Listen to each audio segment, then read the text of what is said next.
बड़ी देर के बाद अपने पख्तूनख्वा के वकला से मुझे बात करने का मौका मिला है, तो मैं चाहता हूं ज़रा थोड़ी सी आज खामोशी, ताकि मेरा जो मुल्क एक फैसला कुन वक्त पे खड़ा है, एक डिफाइनिंग मोमेंट है पाकिस्तान का। मैं इसलिए चाहता हूं कि आप बड़े गौर से मेरी बात सुनें, क्योंकि आपका, लीगल फ्रेटर्निटी का, वकला का और हमारी अदलिया का इस वक्त इस मुल्क को बचाने के लिए बहुत अहम रोल है।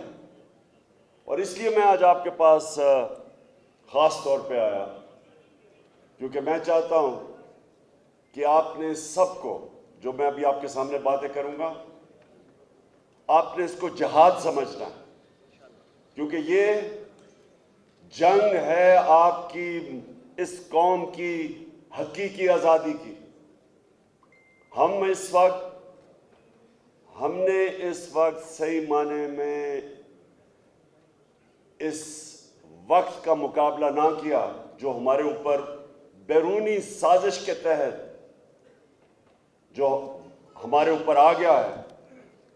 तो मैं आज आप सबको और वकला को ख़ास तौर पे ये कहना चाहता हूँ कि हमारी आने वाली नस्लें हमें माफ़ नहीं करेंगी।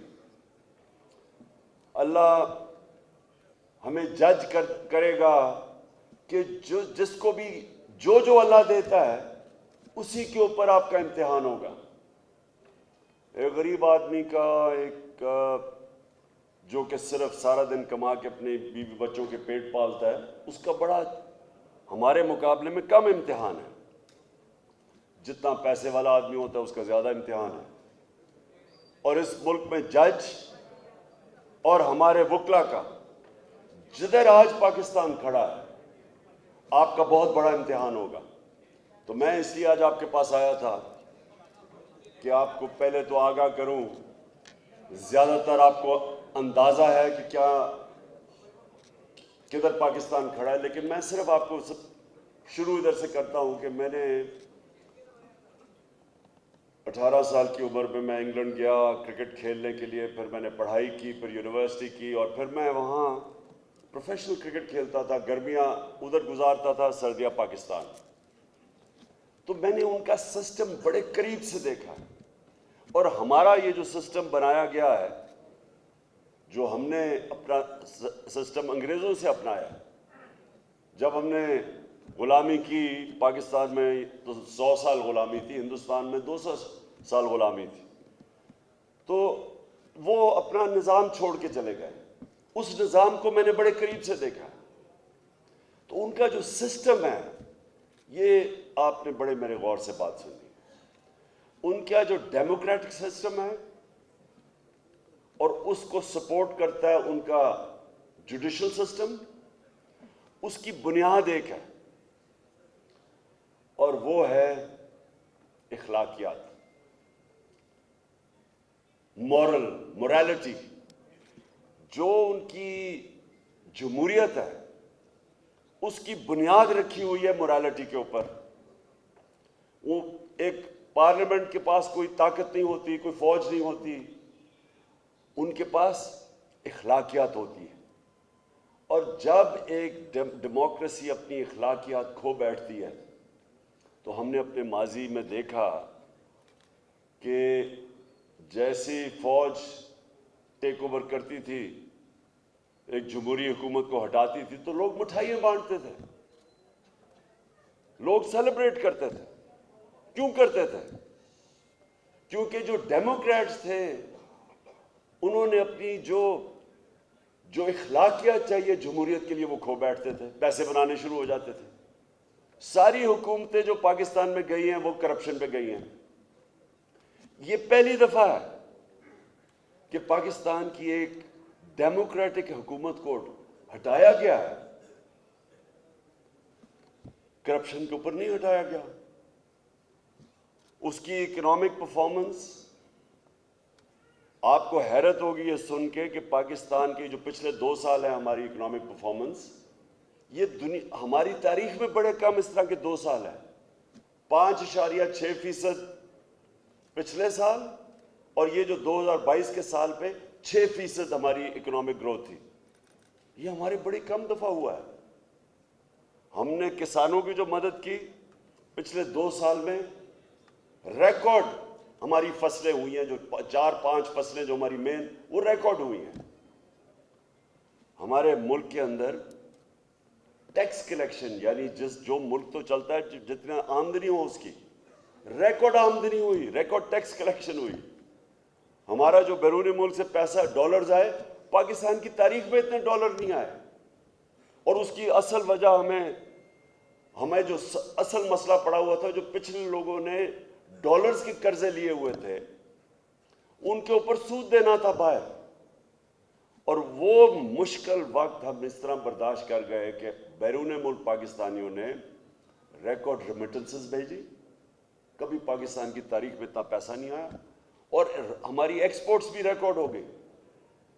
कभी पाकिस्तान में इतनी एक्सपोर्ट्स नहीं। असल में हमारा मसला सबसे बड़ा ये है कि मुल्क आगे इसलिए नहीं बढ़ा, खुशहाल इसलिए नहीं हुआ, और मुल्क हमारे से आगे निकल गए क्योंकि हमने कभी एक्सपोर्ट्स पे तवज्जो नहीं दी। तो हमारी हुकूमत ने एक्सपोर्ट्स पे रिकॉर्ड एक्सपोर्ट्स की। तो हुकूमत जब हटाई गई तो पाकिस्तान तो एक बड़े मुश्किल वक्त से निकल के आगे जा रहा था।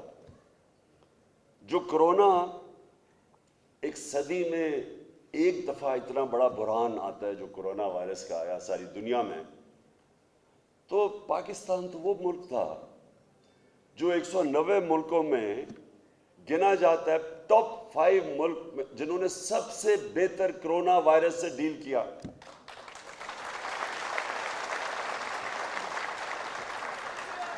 ये हम नहीं कह रहे, एक मिनट, अभी नहीं, हम नहीं ये कह रहे।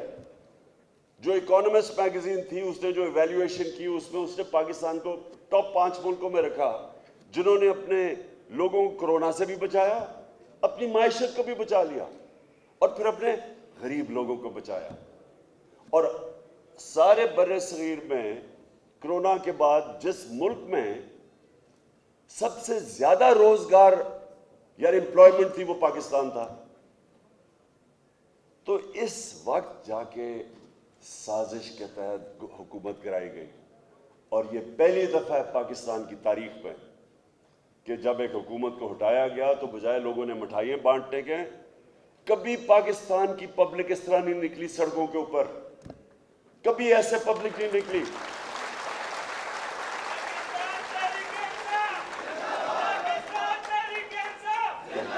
और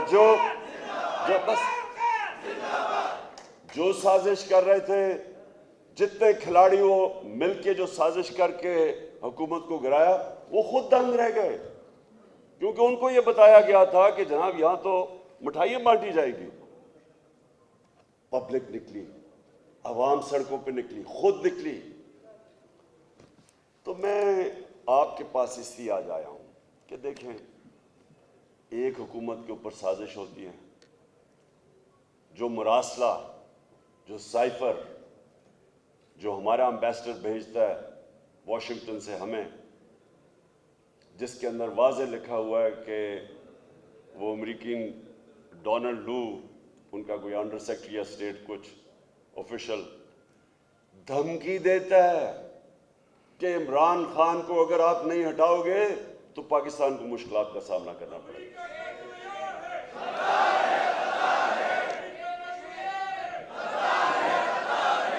और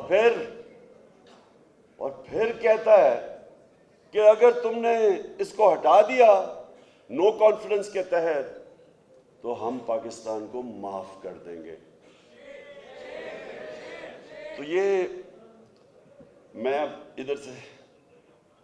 आप सबके सामने इसलिए ये कहता हूं कि मैंने तो दुनिया देखी हुई है, मैं जो इंग्लैंड ब्रिटिश सिस्टम सारा देखा हुआ है, मैं तो वहां जानता हूं कि उनकी क्या मुल्कों की फॉरेन पॉलिसी क्या होती है। किसी मुल्क की जुर्रत है कि ऑफिशियल मीटिंग थी, ये अनऑफिशियल मीटिंग नहीं थी, नोट टेकर से दोनों तरफ मिनट्स थे। जो मुरासला है वो ऑफिशियल मीटिंग का है। तो जब मैं वो देखता हूं तो आप सोचें कि मैं देख रहा हूं कि प्राइम मिनिस्टर तो मैं हूं, चीफ एग्जीक्यूटिव तो मुल्क का मैं हूं, तो ये किसको कह रहा है कि इस इमरान खान को हटा दो? तो बहरहाल मैं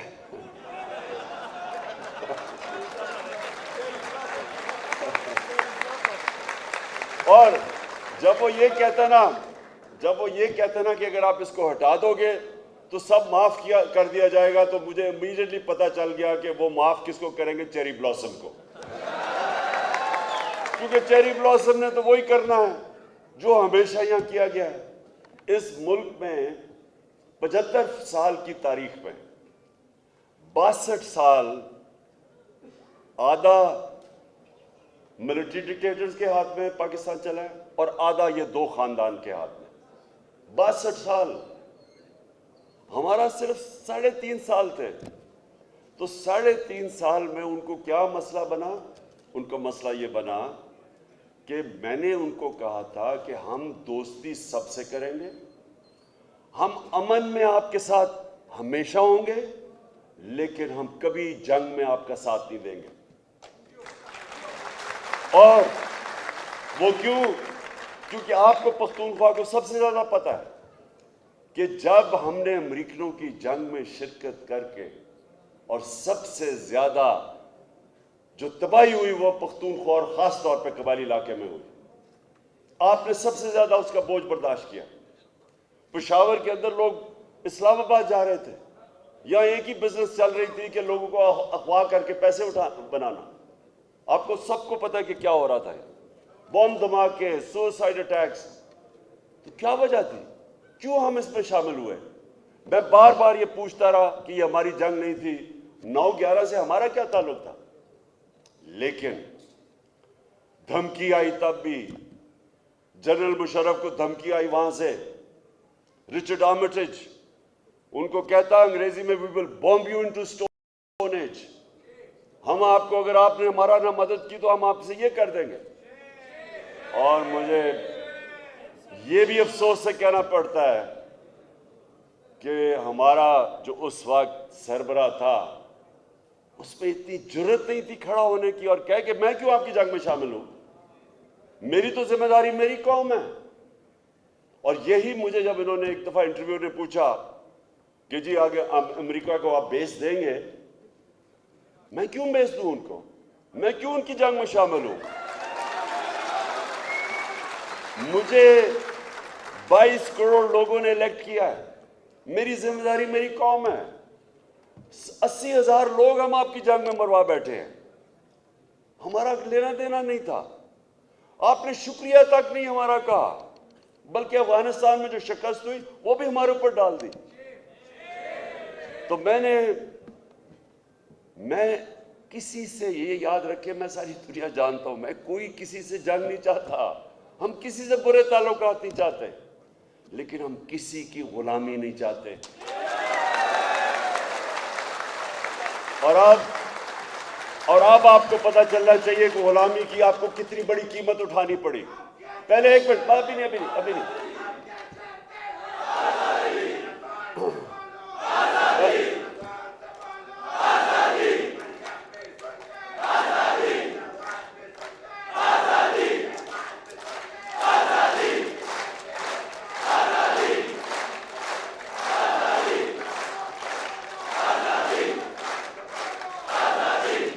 इंशाअल्लाह। अब आपने मेरी अब बात सुननी है, मैं अब आपको क्या कहने की कोशिश करूंगा। देखें, हमारे साथ हिंदुस्तान आजाद हुआ, हमारे साथ ही आजाद हुआ। अब मैं आपको फर्क बताता हूं कि गुलाम फॉरेन पॉलिसी और आजाद फॉरेन पॉलिसी में क्या फर्क होता है। हिंदुस्तान ने कभी किसी की जंग में शिरकत नहीं की, वो भी अमेरिका के साथ दोस्ती है उसकी। अमेरिका ने हिंदुस्तान को स्ट्रेटेजिक अलाय बनाया हुआ है, लेकिन वो कभी इजाजत देंगे कि अमेरिका जाके हिंदुस्तान में किसी के ऊपर ड्रोन अटैक करे? 400 ड्रोन अटैक किए उन्होंने। ये दोनों खानदान जब इक्तदार में थे शरीफ और जरदारी, 400 ड्रोन अटैक किए। यहां आप जानते हैं, आपको तो यहां पेशावर में लोग, क्योंकि उनके रिश्तेदारी हैं कबायली इलाके में, पूछे उन बेचारों के ऊपर क्या गुजरी। ड्रोन अटैक जब ऊपर से 7000 मील दूर से वो जाके बटन दबाता था, कंप्यूटर गेम खेलता था, यहां कोई मरते थे लोग, गांव के ऊपर बॉम्ब कर रहे हैं और अभी पता ही भी नहीं है, और यहां से आ जाते थे जी इतने मिलिटेंट, फॉरेन मिलिटेंट मर गए। किसी ने कोई तहकीकात ही नहीं की, किसी ने कभी चेक किया। वो जब ड्रोन अटैक, मैंने तो तस्वीरें देखी हुई हैं, गोश्त के टुकड़े दीवारों पे लगे हुए होते थे, पता कैसे चला कौन मरा नीचे। गांव के ऊपर अटैक कर रहे हैं, शादियों पे अटैक कर रहे हैं, जनाजों पे अटैक कर रहे हैं। एक बाजौड़ के मदरसे में अटैक किया, 62 बच्चे मर गए वहां। तो यहां कोई ऊपर बैठे हुए हुक्मरान, एक मुंह से आवाज नहीं निकली कि ये सारे, और आप वकील हैं, सारे इंटरनेशनल ह्यूमैनिटेरियन लॉज के खिलाफ वर्जी है ये। कोई दुनिया के अंदर कानून इजाजत नहीं देता कि जज, जूरी और एग्जीक्यूशनर बन जाए कोई। कौन सा कानून इजाजत देता है कि मैं फैसला करूं कि जी ये दहशतगर्द है और मैं उसे मार दूं। मैंने कई दफा बोला है, मैंने कहा मुझे ये बताओ, हमारा सबसे बड़ा दहशतगर्द जिसने हजारों लोगों को कत्ल करवाया है वो अल्ताफ हुसैन लंदन में बैठा है, अगर हम उसके ऊपर ड्रोन अटैक मार दे तो इजाजत दोगे हमें? और अगर तो आप यही कहेंगे ना कि नहीं जी हमारी अदालत में जाओ और साबित करो वो दहशतगर्द है। तो मैं कहा, हम, वो अंग्रेजी का फ्रेज है कि are we children of a lesser god? क्या हम कोई वो हैं जो कि आपसे कम है, या हम कोई आपके गुलाम हैं? हम क्या हैं? मेरी एक सुने जरा, ये बड़ा इंपॉर्टेंट है, क्योंकि मैं चाह रहा हूं इसके बाद कि मेरी वुकला कम्युनिटी खड़ी हो मेरे साथ, और इसलिए देखिए मेरी बात सुने। अब आपको मैं बताता हूं कि एक तो ये कि अब वो अभी नहीं मैं खत्म कर लूं।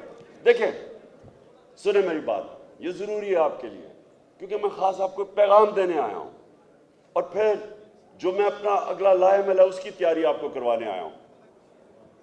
देखें, एक तो जंग में 80,000 लोग बर्बाद बैठे, कबायली इलाका तबाह हो गया, $100 अरब से ऊपर इस कौम के पैसा चला गया, इन्वेस्टर्स नहीं आते थे, रुपया हमारा आधा हो गया, यानी रुपए जो इसी दौर में हमारी करेंसी आधी हो गई, उसकी कीमत उसका वैल्यू आधा हो गया। किसी ने हमें शुक्रिया नहीं किया, क्योंकि ऊपर गुलाम बैठे हुए थे, वो पहले गिरे हुए थे पैरों में, किसी ने प्रोटेस्ट नहीं किया। मैं अकेला, आपको याद होगा मैंने धरने दिए, मैंने नेटो का सप्लाई ब्लॉक किया ड्रोन्स के ऊपर, मैंने वजीरिस्तान मार्च की। एक दफा इन दोनों गुलामों से, ये जो पैसे के गुलाम हैं, इन्होंने एक दफा इसके खिलाफ बात नहीं की। इसीलिए इनको फिर से लेके आए हैं, क्योंकि इन्होंने हर बात उनकी माननी है। अब मैं रूस गया, वहां जाके हमने उनसे नेगोशिएट किया कि 30% कम पे वो हमें तेल देने के लिए तैयार थे, और हमने गंदम 30% कम उनसे गंदम लेनी थी, क्योंकि हमें 30 लाख टन गंदम और लेनी है। हिंदुस्तान ने स्ट्रेटेजिक एलाय है, अमेरिका का स्ट्रेटेजिक एलाय है, क्वाड का हिस्सा है। तो हिंदुस्तान जो क्वाड का हिस्सा है, वो सस्ता तेल मंगवा रहा है रूस से, और उसने 25 रुपए अपने तेल की कीमत कम कर दी है, पेट्रोल की और फजल रहमान की कीमत कम कर दी है।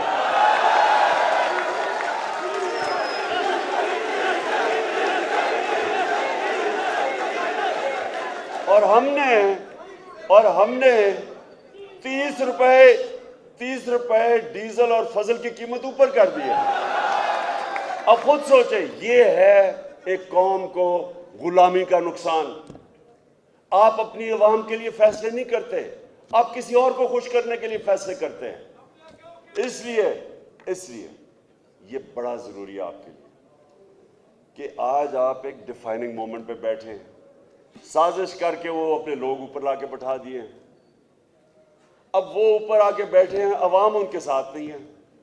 इलेक्शन करवाते हैं वो डरते हैं, अवाम के अंदर वो जाते हैं तो उनको चोर और गद्दार के नारे लग जाते हैं। मदीना में अगर नारे लगे, हमारा क्या कसूर था? हमें तो पता ही नहीं था कि क्या हो रहा है। हमने तो शब दुआ की हुई थी उस दिन रात को। हमें तो सोशल मीडिया में पता चला कि इनको वहां नारे लग गए हैं। यानी इससे भी ज्यादा अल्लाह की क्या लानत होगी कि आपको मदीना में आपको लोगों ने नारे लगा दिए और एफआईआर मेरे पे, हमारे पे कटवा दी उन्होंने, क्योंकि ये अच्छा सुने आप, देखें सबसे पहले ये जो अगला वक्त है अब आपके लिए समझने वाला है। देखें जो पाकिस्तान का नारा था ना, पाकिस्तान का मतलब क्या? ला इलाहा इल्लल्लाह को खुदा के वास्ते समझें। मैं कई दफ़ा हैरान होता हूं कि लोगों को कलमा पढ़ते हैं और फिर जाके कभी पैसे के बुत की पूजा करते हैं, और जो सबसे खौफनाक बुत है वो है ही खौफ का बुत।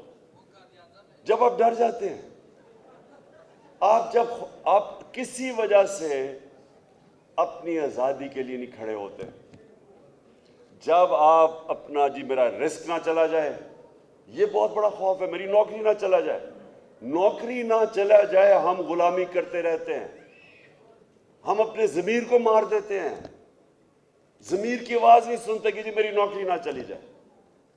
फिर मैं जब सियासत में, जब इन चोरों के खिलाफ मैं तो 26 साल से जहाद कर रहा हूँ, तो मुझे कहने जी ये जी बड़े गंदे हैं, आपको नहीं पता, ये किसी के घर चादर ना चार दीवारी ना घरों में। मुझे आम कहते थे कि जी आपकी फैमिली को नहीं छोड़ेंगे। इन्होंने तो बेनज़ीर और उसकी वालदा की बुरी तस्वीरें इन्होंने लाहौर के ऊपर फेंकी हुई हैं, ये तो रुकते किसी चीज़ पर नहीं है, और इसमें कोई शक नहीं। इनसे ज़्यादा गलीज और घटिया लोग मैंने कभी ज़िंदगी में नहीं मिला जितने ये ख़ानदान है, ये शरीफ ख़ानदान, ऊपर से लेके नीचे। और इनका ठीक नाम रखा है सुप्रीम कोर्ट ने, सिसिलियन माफिया, बिकॉज ये माफिया है। ये या खरीदता है लोगों को और या फिर लोगों को एलिमिनेट करता है, जो माफिया करता है। माफिया के दो तरीके हैं ना, या लोगों को खरीद लेता है या उनको ख़त्म करता है। तो देखें, ये है अब असल इस मुल्क के लिए ये जो बुत खड़ा किया इन्होंने हमारे सामने, अब ये सिर्फ खौफ से अब आपको डराएगा, खौफ से आपको गुलाम बनाएगा। 4000 अंग्रेजों ने सारे बर्रे सगीर के ऊपर हुकूमत की, 4000 अंग्रेज था यहाँ, खौफ की वजह से।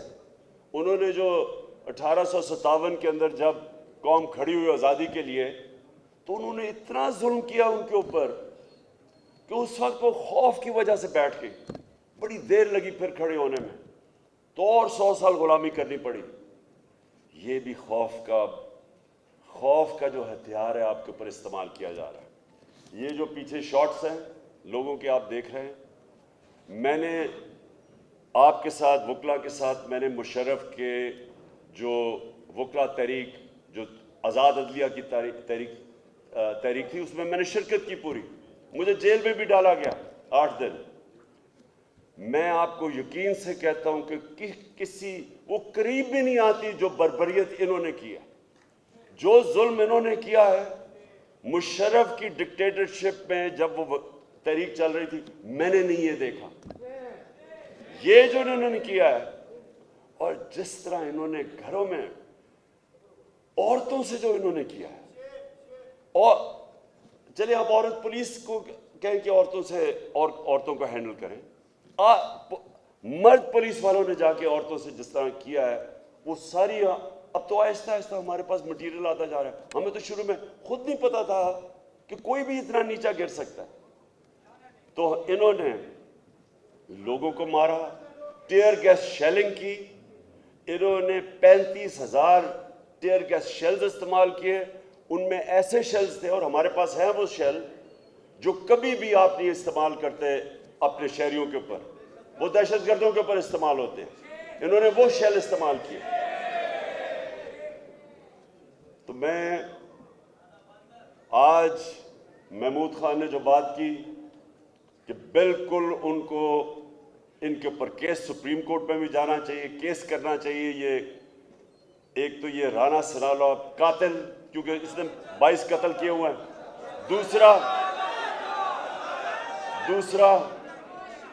दूसरा ये चेरी ब्लॉसम है। और जितना, एक और चीज सुन ले, जितना बुज़दिल आदमी होता है उतना ही जालिम होता है। ये मेरी जिंदगी का तजर्बा है, बुज़दिल आदमी होता ही जालिम है। ये शहबाज शरीफ ने 97 और 98 के बीच में कोई रिकॉर्ड लोग मरवाए थे पुलिस मुकाबले में।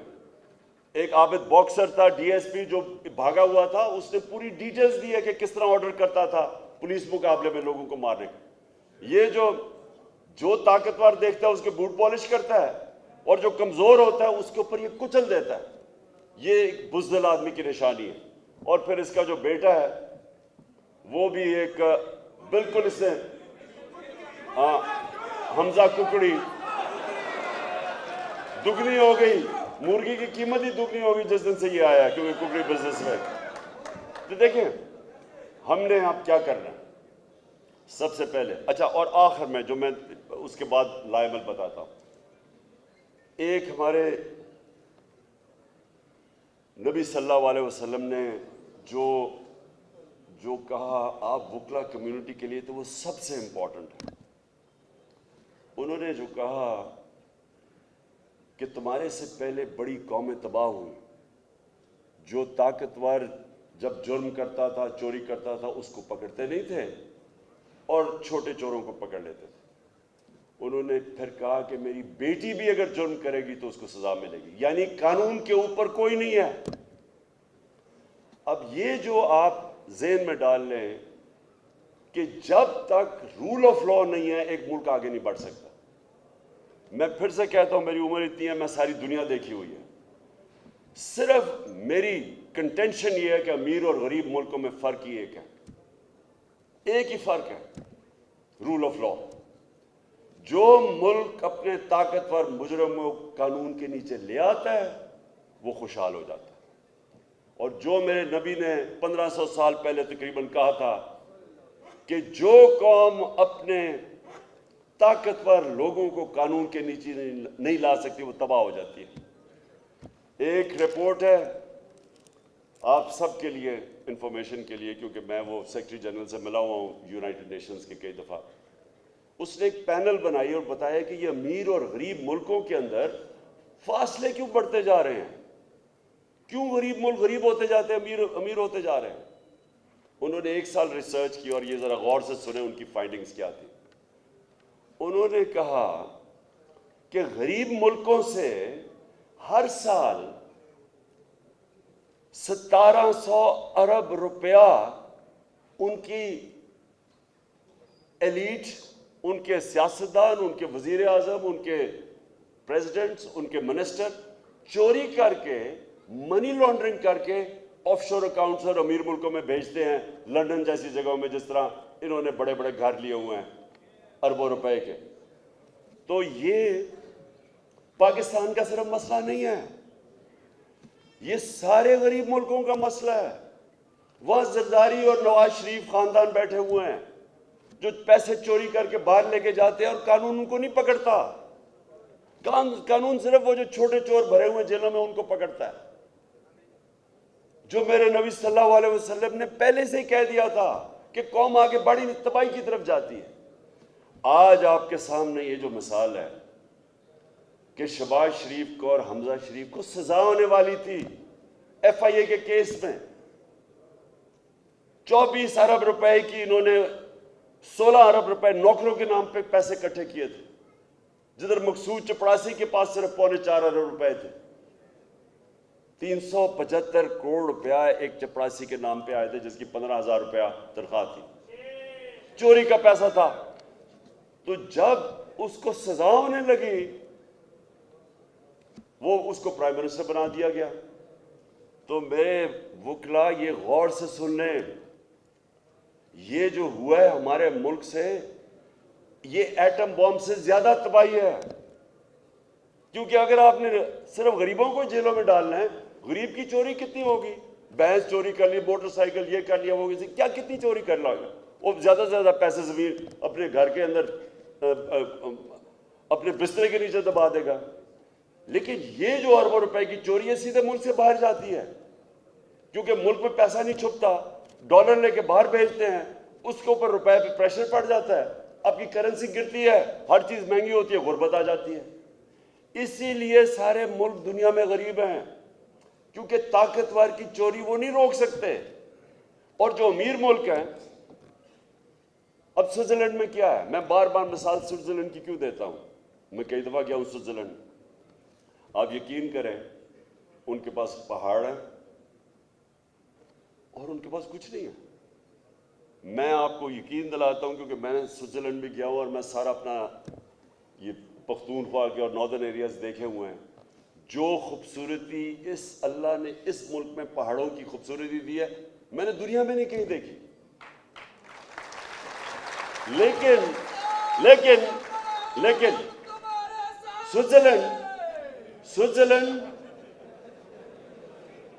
स्विट्जरलैंड के अंदर 99.9% रूल ऑफ लॉ है।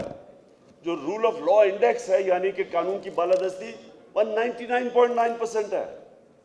और आप मुसलमान मुल्कों का दिखाएं, जो कि हम हैं उस अजीम नबी सल्लल्लाहु अलैहि वसल्लम की उम्मत, जिनका हुक्म है हमको रूल ऑफ लॉ कायम करो, मुसलमान मुल्कों का 20% से भी कम है रूल ऑफ। और ये जो करने जा रहे हैं आप, ये जो चोर ऊपर बैठा दिए हैं, ये रूल ऑफ लॉ की धज्जियां उड़ेंगी। आप पहले आते साथ ही एफआई के वो ऑफिसर्स को रिमूव किया। आज मैं वो प्रोसिक्यूटर, वो एक टीवी चैनल पे इंटरव्यू आ रहा है उसका, जो जुल्करनैन प्रोसिक्यूटर था एफआईए का, उसने कहा मुझे रोका गया। अभी हमारी हुकूमत थी, सोचे हुकूमत मेरी है और प्रोसिक्यूटर को रोका गया शहबाज शरीफ के केसेस के ऊपर। उसने इंटरव्यू दिया। अभी किसने रोका उसे? मैं चीफ एग्जीक्यूटिव था, ये रोक कौन रहा था उसको रोका गया। इनके ऊपर केस नहीं करने दिए, इनको बचाया गया और फिर इनको ऊपर मुसल्लत किया। और उसने ऊपर आके क्या किया, सबसे पहले एफआईए का सफाया किया। जो लोग इन्वेस्टिगेट कर रहे थे उनको फारिग कर दिया। वो जो डॉक्टर रिजवान है, उसने उसका भी मेंशन किया, उसके ऊपर प्रेशर डाला। दूसरे बेचारा जो इन्वेस्टिगेटर था, मेरे ख्याल में उसका नाम असगर था, उसको हार्ट अटैक हो गया। तो पहले तो ये समझ जाए कि ये लोग अगर ऊपर बैठ गए तो इस मुल्क की असल तबाही है, क्योंकि रूल ऑफ लॉ खत्म हो जाएगा। और मैं इसलिए अपने वकला आपको और अपनी अदलिया को कहना चाहता हूं कि आपको तारीख माफ नहीं करेगी इस वक्त। आप, क्योंकि आपका काम है रूल ऑफ लॉ, आपने इसको अपहोल्ड करना है। ये मुल्क माफ नहीं करेगा, आपके बच्चे आपको माफ नहीं करेंगे अगर आपने आज स्टैंड ना लिया। और स्टैंड सबसे पहले हमारे सुप्रीम कोर्ट को लेना है। और मुझे खुशी है कि उन्होंने बुला लिया इनके केसेस, शरीफों के केसेस अब सुप्रीम कोर्ट खुद मॉनिटर करे, मॉनिटरिंग जज बनाए। और अगर हमने ये ना किया तो मेरी एक बड़ी आजी से मैं एक रिक्वेस्ट कर रहा हूं कि फिर पाकिस्तान की जेल खोल दें। वो बेचारे गरीब लोगों का क्या कसूर है, छोटी छोटी चोरियां, उनको बाहर छोड़ दे, बाहर जेल खोल दे पाकिस्तान। अगर इन चोरों को, डाकुओं को नहीं पकड़ना तो वो बेचारे, उनके तो एक घर वाला कमाने वाला, अगर वो चोरी करके भी कमा रहा है, वो गया तो पीछे तो रहता कुछ नहीं है, वो रुल जाती है फैमिली। तो ये जो इतने बड़े बड़े मगरमच्छों को अगर आपने नहीं पकड़ना तो खुदा के वास्ते जुल्म ना करें, क्योंकि हजरत अली रजी अल्लाह ताला का कौल है कि कुफर का निज़ाम चल जाएगा लेकिन जुल्म नाइंसाफ़ी का निज़ाम नहीं चल सकता। ये निज़ाम नहीं चल सकता। इसलिए मैं आपको बताऊं कि मैं अब पहले तो अपने सुप्रीम कोर्ट के पास हमने इंशाल्लाह कल हमारा केस लगेगा वहाँ, और हम इनसे सुप्रीम कोर्ट से अब रूलिंग ले रहे हैं कि बताएं कि हमारा डेमोक्रेटिक राइट है या नहीं पुरअमन एहतजाज का। हमारा क्या, हम इस मुल्क में अगर ये डेमोक्रेसी है और अभी आर्टिकल 14-15 कॉन्स्टिट्यूशन के कोट किए गए हैं, right to assembly, right to movement, और किस बेसिस के ऊपर इन्होंने हमें रोका था कैसे रोक सकते हैं पख्तूनख्वा के चीफ मिनिस्टर को और गिलगित बल्तिस्तान के चीफ मिनिस्टर को कैसे रोक सकते हैं? किस कानून के तहत इन्होंने रोका? हाँ, या तो हमारी कोई तारीख हो इंतशार की, हमने तो 126 दिन का धरना दिया, सारी दुनिया के सामने दिया। और मैं उस दिन, जिस दिन हम वहां पहुंचे हैं डी चौक, मैंने उस दिन सिर्फ इसलिए धरना नहीं दिया, रुका नहीं मैं वहां, सिर्फ एक वजह से, क्योंकि जिस तरह की इन्होंने बर्बरियत और जिस तरह की शेलिंग की, जो लोगों को गुस्सा था उस वक्त, मुझे खौफ ये था कि ये अब इंतशार की तरफ जाएगा। इन्होंने वहाँ लड़ाई होनी है, वहाँ खून होना है, लोगों ने मरना है, पुलिस के खिलाफ मज़ीद नफरत बढ़ेगी, पुलिस के खिलाफ और जो इन्होंने पंजाब पुलिस से करवाया उसके खिलाफ नफरत बढ़ेगी, फ़ौज के खिलाफ, क्योंकि रेंजर्स ने भी वहाँ शेलिंग की थी। मैं अपने मुल्क को ये नहीं चाहता था कि तकसीम हो, इंतशार हो, बटे, दुश्मनों का फ़ायदा हो। इसलिए मैंने फ़ैसला किया कि जिधर मैं आज पहुंच गया हूं, अगर मैं इससे आगे गया तो मेरे मुल्क में तबाही मचेगी, इसलिए मैं रुक गया। तो मैं आज सुप्रीम कोर्ट को कह रहा हूं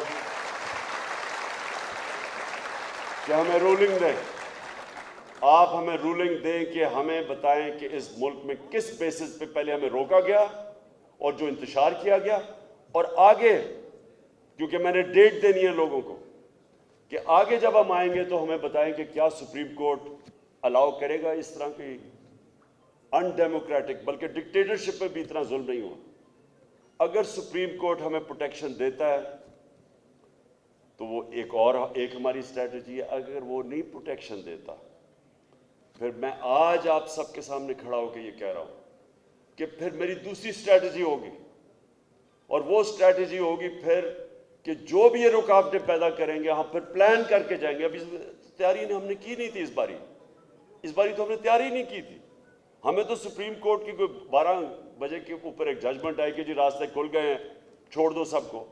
हम तो इसलिए हम बिल्कुल, यानी नहाते का वर्ड गलत है, यानी हम बिल्कुल अनप्रिपेयर्ड जाके फंस गए, और जो इन्होंने औरतों सबसे किया, इस बार हम तैयारी करके जाएंगे। लेकिन मैं आज खड़ा होकर कह दूं कि ये मेरे लिए जहाद है। मैं किसी सूरत इन चोरों की और इंपोर्टेड हुकूमत किसी सूरत इसे कबूल नहीं करूंगा। मैं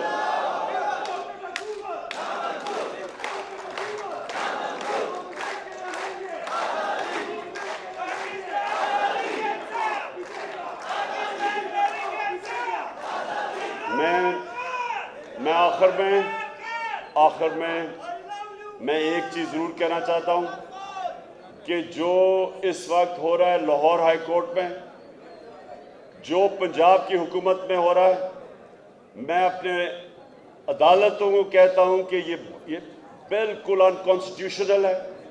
बचाने की कोशिश की जा रही है एक चीफ मिनिस्टर को जो मेजॉरिटी खो बैठा है जब वो डिस्क्वालीफाई हुआ था, और इलेक्शन कमीशन को। ये सारी कौम आपकी तरफ देख रही है। लोग इंसाफ चाहते हैं, लोग चाहते हैं कि पंजाब के अंदर ये जो आपने ये हमजा कुकड़ी को बैठाया हुआ है, इसको हटाया जाए, रूलिंग दे, डिस्क्वालीफाई करें, और एक ही तरीका इस मुल्क को इस बुरान से निकालने का, फ्री एंड फेयर इलेक्शन करवाएं। पाकिस्तान जिंदाबाद।